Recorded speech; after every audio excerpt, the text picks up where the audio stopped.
राजों के चरणों में बारंबार नमोस्तु नमोस्तु नमोस्तु। क्षुलक श्री के चरणों में सादर क्षामी। सियोनी जैन समाज की तरफ से त्रय मुनि राजों के चरणों में बारंबार नमोस्तु।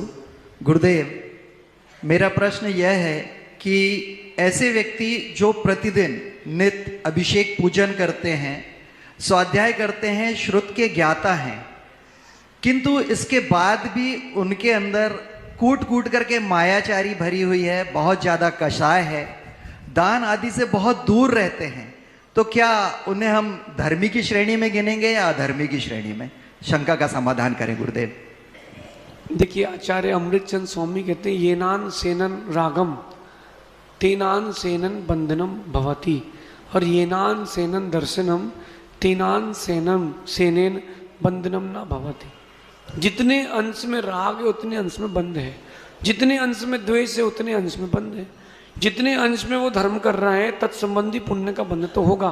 पंच परमेष्ठी की आराधना कभी निष्फल नहीं जाती। अगर वो स्वाध्याय कर रहा है तो उसको नियम से तत्संबंधी फल मिलेगा, अभिषेक कर रहा है तत्संबंधी फल मिलेगा, लेकिन मायाचारी कर रहा है उसका भी फल मिलेगा। अगर तीव्रता से कर रहा है तो बंधेदिकऊ पारिणाम का उच्चा, तो वैसा बंध जिस तरफ अधिक होगा परिणमन वैसा हो जाएगा।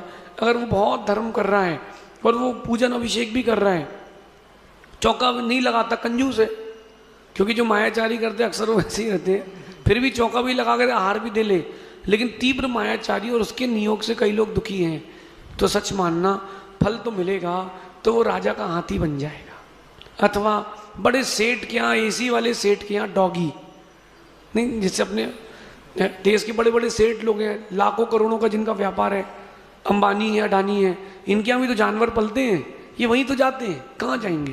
पुण्य तो उदय में आएगा, तत्संबंधी सुख सुविधा मिलेगी उसको, लेकिन जानवर बनना पड़ेगा क्योंकि मायाचारी की है। तो ये आगम का कथन है।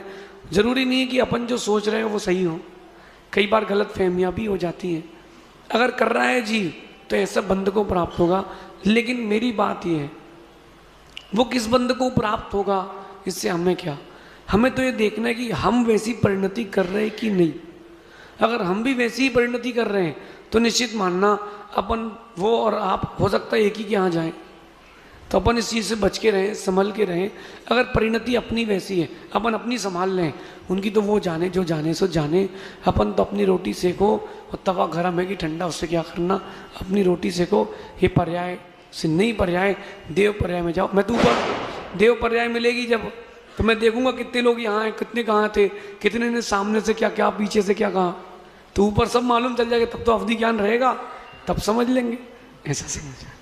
अगली जिज्ञासा के लिए तैयार रहेंगे मोक्षिमा जैन सिवनी से। नमोस्तु गुरुदेव, नमोस्तु गुरुदेव। इच्छा में महाराज जी, हमारी शंका ये है, कई बार लोग रात्रि भोजन का त्याग कर देते हैं, जैसे 6 बजे या 7 बजे का नियम उन्होंने ले लिया, और रात की ब्यारू वो कर रहे हैं 11 बजे या 10 बजे, बड़ी रुचि से कर रहे हैं, और कई बार उन्होंने भोजन भी कम खाया शाम का, और शाम को ब्यारू चल रही है, तो क्या ये ठीक है?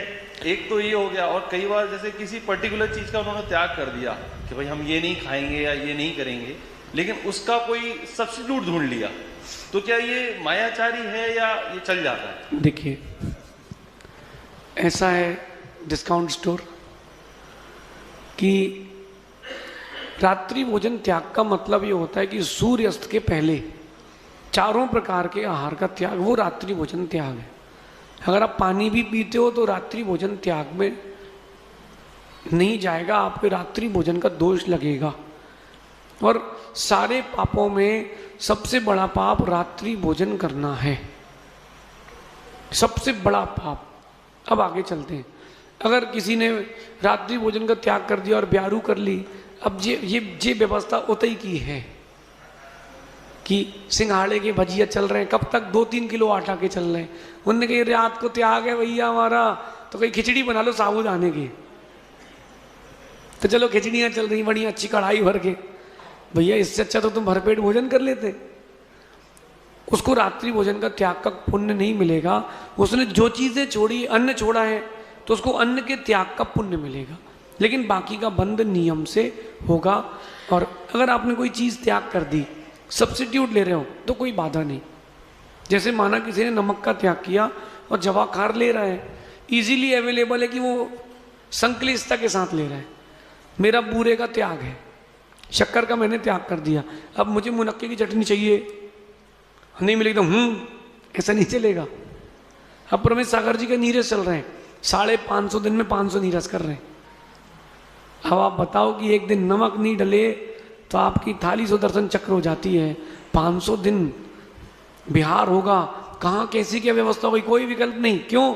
हमने नियम अपने लिए लिया है, दूसरे के लिए नहीं लिया।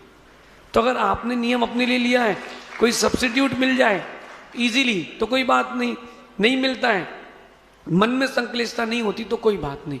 लेकिन अगर सब्स्टिट्यूट के साथ भी त्याग किया तो इंद्रियों का निग्रह नहीं हुआ, तत्संबंधी त्याग का पुण्य तो मिलेगा। जब मैंने नमक का त्याग किया तो एक श्रावक ने इंदौर में पापड़ दे दिया थोड़ा सा, तो पापड़ ले लिया तो वो थोड़ा सा तीखा था तो बढ़िया लगा। सो मैंने सोचा जी अच्छा है यार, अपन नमक का छोड़ो पापड़ खा सकते हैं। फिर मन में आया पापड़ की व्यवस्था नहीं हुई तो परिणाम की चटनी बन जाएगी। मैंने कहा नहीं, जो इजीली अपन जिसको सहन कर सकते हैं वो लें, ऐसा समझ।